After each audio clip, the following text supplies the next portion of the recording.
Singhania mention में गहमा गहमी का माहौल था। अर्जुन सिंघानिया, जिसे समय का सबसे पाबंद माना जाता था, अपनी ही सगाई में गायब था। दादाजी रामजी दास सिंघानिया के चेहरे पर चिंता और गुस्सा साफ झलक रहा था। जब अर्जुन आया तो उसकी शख्सियत ने सबको खामोश कर दिया। 6 फीट लंबी कदकाठी, रौबदार चेहरा और आंखों में एक अजीब सी गंभीरता।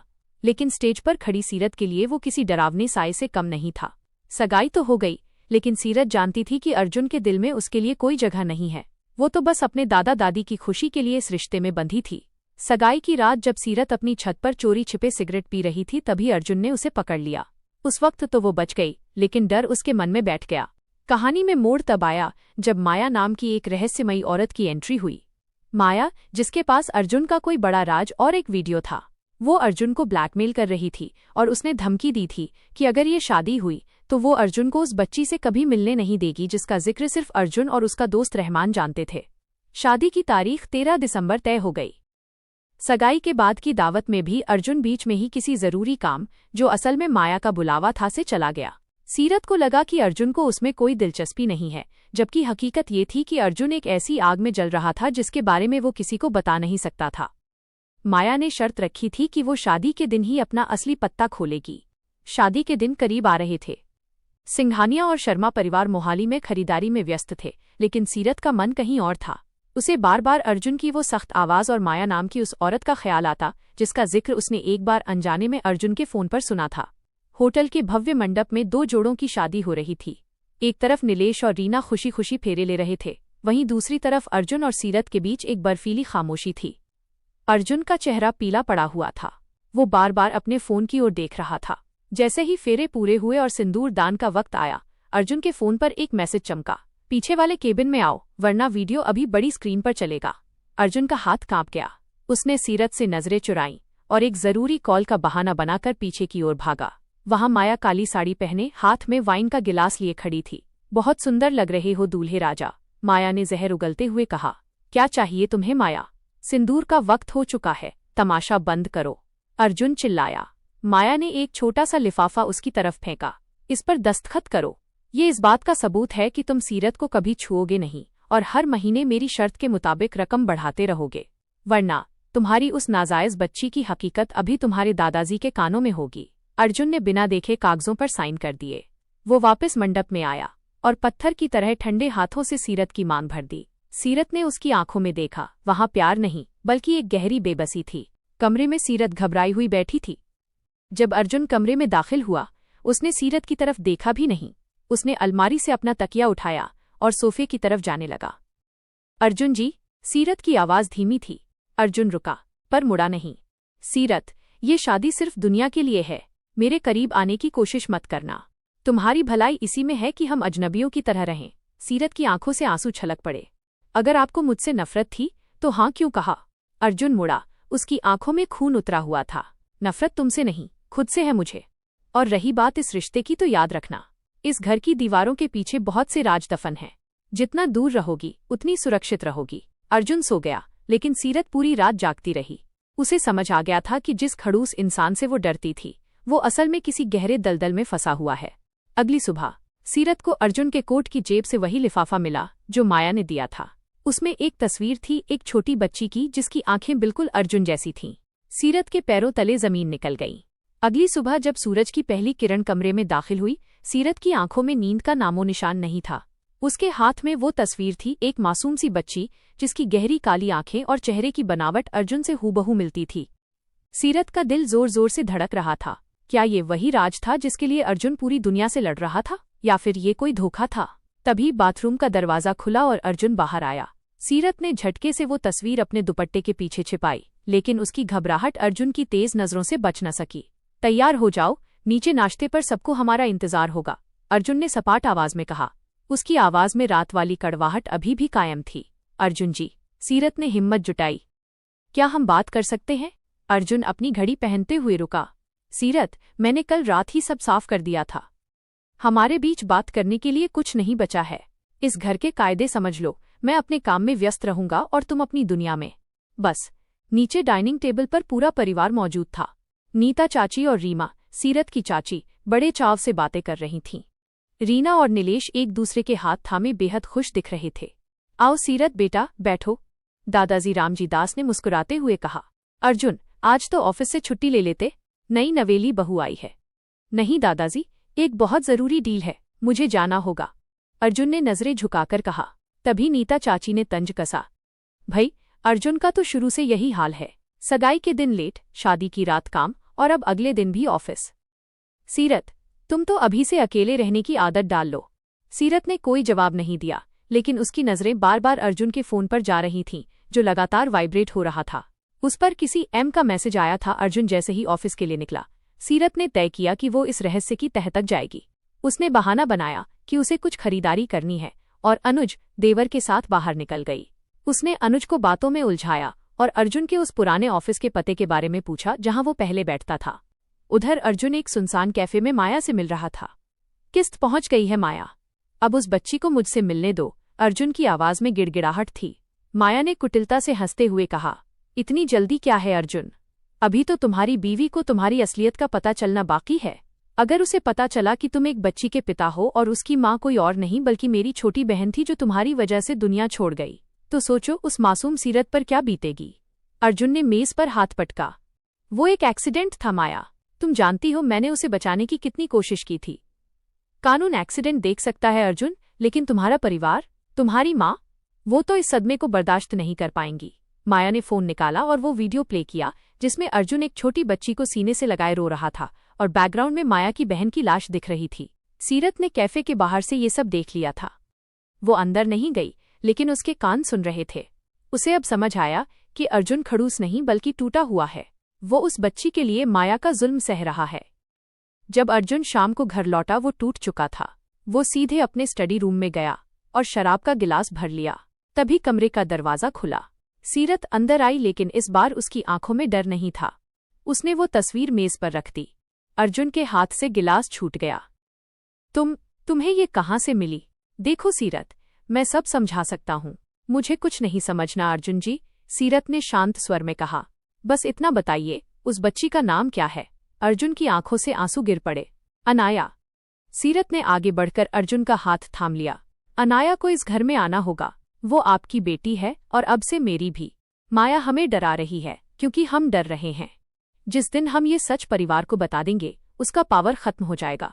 लेकिन माँ पापा, दादाजी, वे मुझे कभी माफ नहीं करेंगे, अर्जुन ने सिसकते हुए कहा। वे आपसे प्यार करते हैं अर्जुन जी। एक गलती या एक हादसे की सजा आप खुद को और उस बच्ची को उम्र भर नहीं दे सकते।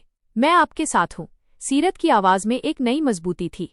अर्जुन ने पहली बार सीरत की तरफ एक खड़ूस इंसान की तरह नहीं, बल्कि एक ऐसे इंसान की तरह देखा जिसे डूबते को तिनके का सहारा मिल गया हो। लेकिन उन्हें क्या पता था कि माया के पास एक और आखिरी पत्ता था जो सिंघानिया खानदान की नींव हिलाने वाला था। अर्जुन ने सीरत के हाथों को मजबूती से थाम लिया। पहली बार उसे महसूस हुआ कि जिस लड़की को वो अब तक सिर्फ एक जिम्मेदारी समझ रहा था वो उसके जीवन की सबसे बड़ी ढाल बन सकती थी। लेकिन अभी भी एक डर उसके दिल में बैठा हुआ था, माया की वो आखिरी धमकी। सीरत, तुम नहीं जानती माया कितनी खतरनाक है, अर्जुन ने कांपती आवाज में कहा। उसके पास जो वीडियो है वो सिर्फ एक एक्सीडेंट का नहीं है, उसमें कुछ ऐसा है जो अगर दादाजी ने देख लिया तो वे जीते जी मर जाएंगे। वो वीडियो मेरे अतीत के उस सच को गलत तरीके से दिखाता है जिसे साबित करना नामुमकिन है। सीरत ने उसकी आंखों में गहराई से देखा। सच्चाई को साबित करने की जरूरत नहीं होती अर्जुन जी, उसे बस जीने की जरूरत होती है। आप मुझे वो वीडियो दिखाइए। अर्जुन ने भारी मन से अपना लैपटॉप खोला और एक पासवर्ड प्रोटेक्टेड फोल्डर खोला। वीडियो प्ले हुआ। अंधेरी रात, बारिश का शोर और एक जलती हुई कार। वीडियो में अर्जुन बदहवास हालत में कार के पास खड़ा था। उसके हाथ खून से सने थे और पास ही माया की बहन जमीन पर पड़ी थी। वीडियो को इस तरह एडिट किया गया था जैसे अर्जुन ने उसे कार से बाहर धक्का दिया हो। सीरत ने गौर से वीडियो देखा। ठहरिए, उसने वीडियो पॉज किया। कार की दूसरी तरफ देखिए, वहां एक और साया दिख रहा है। अर्जुन जी, उस रात वहां कोई तीसरा भी था? अर्जुन चौंक गया। नहीं, मुझे तो सिर्फ इतना याद है कि टक्कर हुई और कार पलट गई। मैं उसे बचाने की कोशिश कर रहा था। यह वीडियो माया ने खुद नहीं बनाया, सीरत ने दिमाग दौड़ते हुए कहा। वो सिर्फ मोहरा है, कोई और है जो सिंघानिया ग्रुप को तबाह करना चाहता है और माया का इस्तेमाल कर रहा है। अगले दिन पूरा परिवार हॉल में बैठा था। तभी अचानक घर के बाहर गाड़ियों के रुकने की आवाज आई। माया अंदर दाखिल हुई, लेकिन इस बार वो अकेली नहीं थी। उसके साथ पुलिस और मीडिया के कुछ लोग थे। क्या तमाशा है ये? दादाजी गुस्से में खड़े हो गए। तमाशा नहीं, इंसाफ है रामजी दास जी, माया ने चिल्लाकर कहा। आपका लाडला पोता, जिसे आप अपना वारिस समझते हैं, वो एक कातिल है। उसने मेरी बहन की जान ली और उसकी बच्ची को मुझसे छीनकर कहीं छुपा दिया है। पूरा परिवार सन्न रह गया। अनूप जी, अर्जुन के पिता का चेहरा सफेद पड़ गया। नीता चाची ने फुसफुसाते हुए कहा, मैंने तो पहले ही कहा था, ये लड़का कुछ छिपा रहा है। माया ने अपनी जेब से एक पेन ड्राइव निकाली। इसमें सारा कच्चा चिट्ठा है। अगर अर्जुन अभी के अभी सारी जायदाद मेरे नाम नहीं करता और अपनी हार स्वीकार नहीं करता तो ये वीडियो पूरी दुनिया देखेगी। अर्जुन टूटने ही वाला था कि सीरत आगे आई। रुकिए, उसने माया के हाथ से पेन ड्राइव झपट ली। तुम बीच में मत आओ सीरत, माया ने दांत पीसते हुए कहा। क्यों ना आऊं, मैं इस घर की बहू हूं, सीरत ने बड़ी शांति से कहा। माया जी, आप जिस वीडियो की बात कर रही हैं उसकी असली कॉपी मेरे पास है।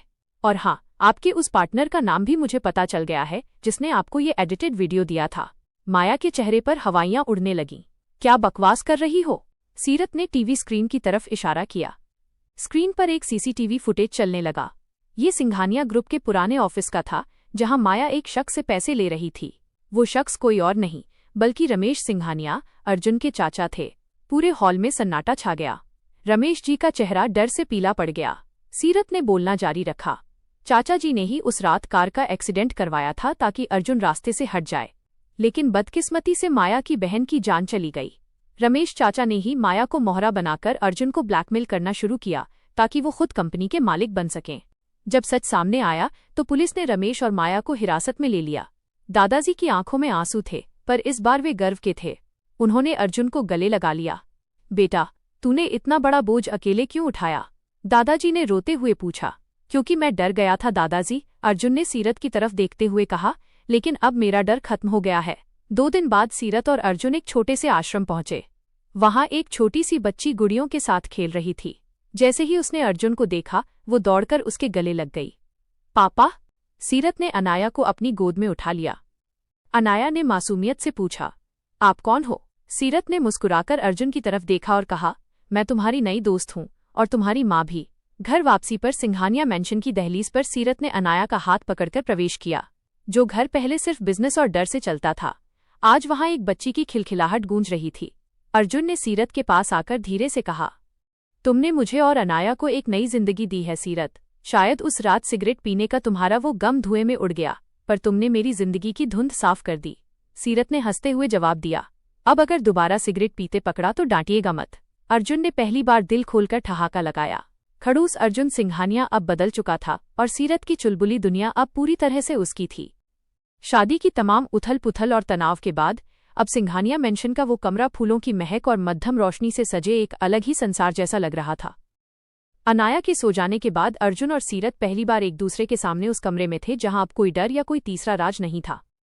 सीरत बेड के किनारे बैठी अपने कंगन उतार रही थी। भारी लहंगे और गहनों के बोझ से ज्यादा उसके दिल पर उस नई भावना का बोझ था जो अर्जुन के करीब होने से महसूस हो रही थी। तभी कमरे का दरवाजा धीरे से बंद हुआ। अर्जुन करीब आया और उसने सीरत के हाथों को धीरे से थाम लिया। अभी भी डर लग रहा है? अर्जुन की आवाज में वो पुरानी कड़वाहट नहीं बल्कि एक अजीब सी नरमी थी। सीरत ने नजरें उठाकर उसे देखा। अर्जुन ने अपनी शेरवानी उतार दी थी और अब वो सिर्फ सफेद शर्ट में था। उसकी आंखों में आज एक अलग ही चमक थी। सीरत ने धीरे से मुस्कुराते हुए कहा, डर तो नहीं, पर यकीन नहीं हो रहा कि ये सब सच है। अर्जुन ने आगे बढ़कर सीरत के चेहरे पर आई एक लट को कान के पीछे किया। उसके ठंडे हाथों का स्पर्श सीरत की त्वचा पर बिजली जैसा महसूस हुआ। अर्जुन ने झुककर उसके माथे को चूमा और बेहद धीमी आवाज में कहा, आज जो कुछ भी बचा है वो सिर्फ सच है। तुमने मुझे मेरे अंधेरों से निकाला है सीरत। आज की रात सिर्फ तुम्हारी और मेरी है।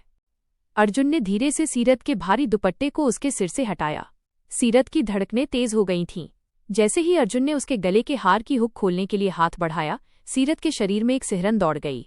अर्जुन की सांसें उसके गर्दन के पास महसूस हो रही थीं। तुम्हें पता है, अर्जुन ने हार उतारकर मेज पर रखते हुए कहा, उस दिन जब मैंने तुम्हें छत पर देखा था तो मुझे लगा था कि तुम सिर्फ एक शरारती लड़की हो, पर आज समझ आया कि तुम मेरी ताकत हो। सीरत ने मुड़कर अर्जुन के गले में अपनी बाहें डाल दीं। उसकी हेजल आंखों में अब सिर्फ समर्पण था। और मुझे लगा था कि आप दुनिया के सबसे खड़ूस इंसान हैं, पर आप तो। पर मैं क्या? अर्जुन ने उसे अपनी बाहों में थोड़ा और भींचते हुए शरारत से पूछा। पर आप तो मेरे अर्जुन हैं। सीरत ने शर्माते हुए अपना चेहरा उसके सीने में छिपा लिया। अर्जुन ने सीरत की ठुड्डी पकड़कर उसका चेहरा ऊपर उठाया। कमरे की हल्की रोशनी में सीरत के गुलाबी होंठ और उस पर मौजूद वो काला तिल अर्जुन के सब्र का इम्तिहान ले रहे थे।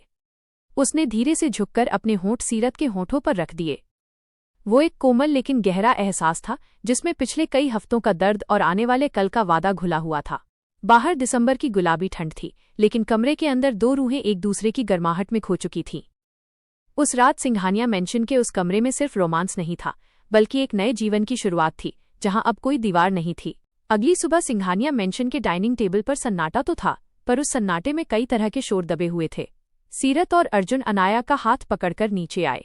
अनाया, जो अब गुलाबी फ्रॉक में बिल्कुल एक परी जैसी लग रही थी, उसने दौड़कर दादाजी के पैर छुए। जीती रहो मेरी बच्ची।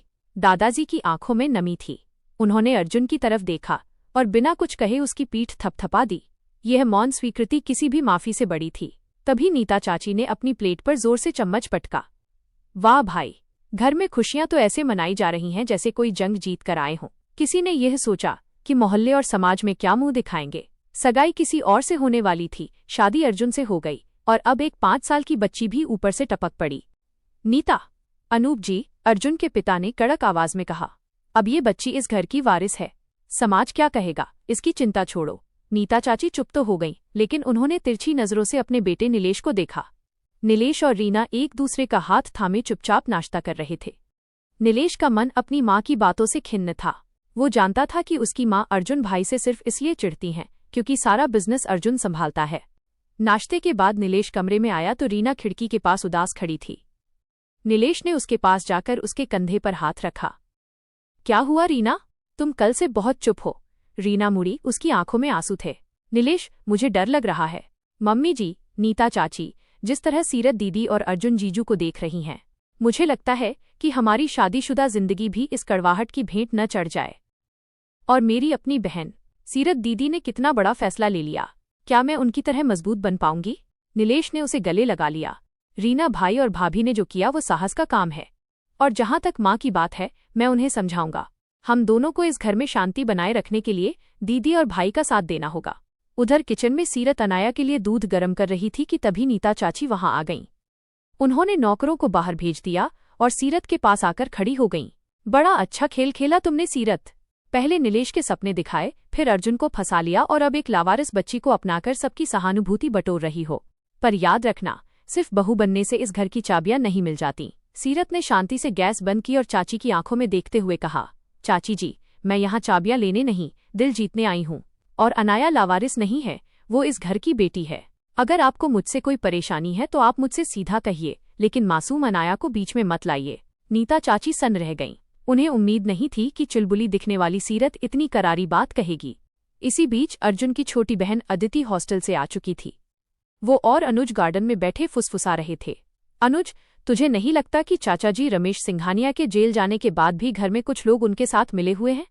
अदिति ने पूछा। मतलब? अनुज चौंक गया। मतलब यह है कि रमेश चाचा को पता था कि माया कहाँ है, और माया को रमेश चाचा की सारी प्लानिंग कौन बता रहा था? कोई तो है जो घर के अंदर की खबरें बाहर दे रहा था। अदिति की नजरें ऊपर बालकनी की ओर उठी, जहां नीता चाची खड़ी होकर फोन पर किसी से बहुत धीरे बात कर रही थी। रात को जब सब सो गए तो नीता चाची दबे पांव मेंशन के स्टोर रूम में गईं।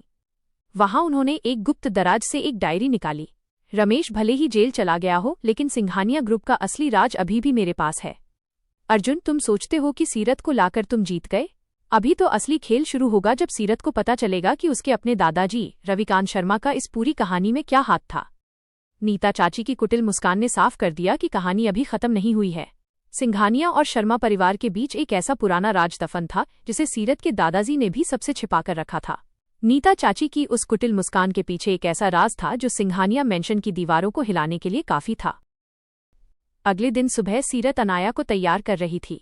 अनाया अब धीरे धीरे इस नए घर में घुल मिल रही थी, लेकिन सीरत के मन में कल रात नीता चाची और अनुज की बातें घूम रही थीं। तभी कमरे में अदिति, अर्जुन की छोटी बहन, दाखिल हुई। भाभी, क्या मैं आपसे कुछ बात कर सकती हूँ? अदिति का चेहरा थोड़ा गंभीर था। हाँ अदिति, कहो ना, सीरत ने अनाया को बाहर खेलने भेजते हुए कहा। भाभी, मैंने कल रात चाची को स्टोर रूम में किसी पुरानी डायरी के साथ देखा था। वो बहुत परेशान लग रही थी और किसी से फोन पर शर्मा जी के बारे में बात कर रही थी। शर्मा जी? मतलब आपके दादाजी? अदिति की बात सुनकर सीरत के माथे पर सिलवटें पड़ गईं। सीरत ने तय किया कि वो सीधा अपने दादाजी रविकांत शर्मा से बात करेगी। वो बिना किसी को बताए पास वाले बंगले में पहुंच गई। वहां दादाजी अपनी आराम कुर्सी पर बैठे एक पुरानी तस्वीर देख रहे थे। दादाजी, सीरत ने धीरे से पुकारा। रविकांत जी ने झटके से तस्वीर छिपाई, लेकिन सीरत ने देख लिया था। वो तस्वीर अर्जुन की असली माँ और माया की बहन की साथ में खींची गई थी। दादाजी, आप उस रात के बारे में क्या जानते हैं? अर्जुन जी को ब्लैकमेल सिर्फ रमेश चाचा नहीं कर रहे थे, नीता चाची भी कुछ जानती हैं।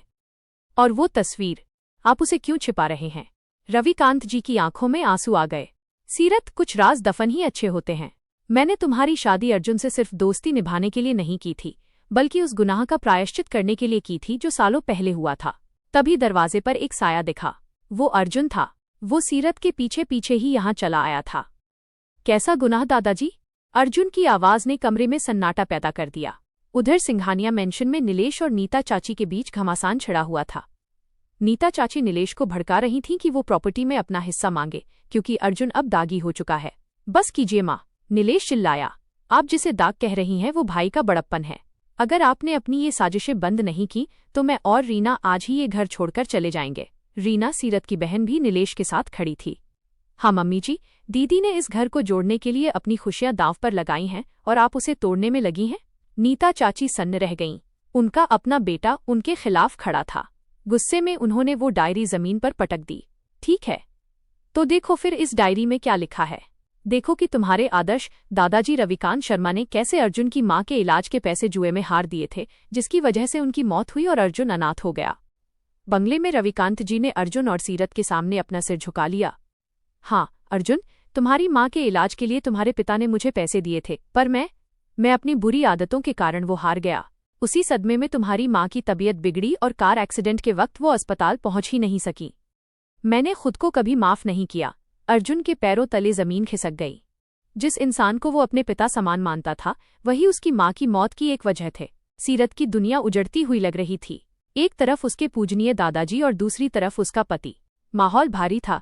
तभी छोटी अनाया दौड़ती हुई कमरे में आई और अर्जुन का हाथ पकड़ लिया। पापा, मम्मा, चलो ना, मुझे भूख लगी है। उस मासूम की आवाज ने नफरत के गुब्बारे को फोड़ दिया। अर्जुन ने रविकांत जी की तरफ देखा, फिर सीरत की तरफ। उसने धीरे से रविकांत जी के हाथ थाम लिए। दादाजी, अतीत को बदला नहीं जा सकता। आपने सालों तक उस गम को झेला है, वो सजा काफी थी। आज सीरत मेरे साथ है, अनाया मेरे साथ है। अगर हम आज भी पुरानी बातों को लेकर बैठेंगे तो नीता चाची और रमेश चाचा जैसे लोग जीत जाएंगे। सीरत की आंखों से गर्व के आंसू बह निकले। अर्जुन अब सच में एक बड़े इंसान के रूप में उभर रहा था। अर्जुन और सीरत अनाया को लेकर वापस घर आए।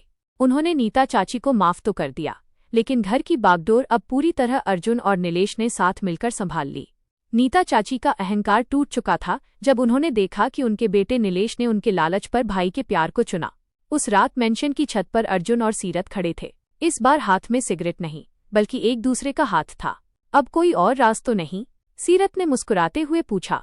एक राज है, अर्जुन ने उसे करीब खींचते हुए कहा, कि मैं दुनिया का सबसे खुशकिस्मत इंसान हूं जिसे तुम मिली। हवाओं में अब कोई धुआं नहीं था, सिर्फ मोगरे की महक और एक नए मजबूत रिश्ते की शुरुआत थी।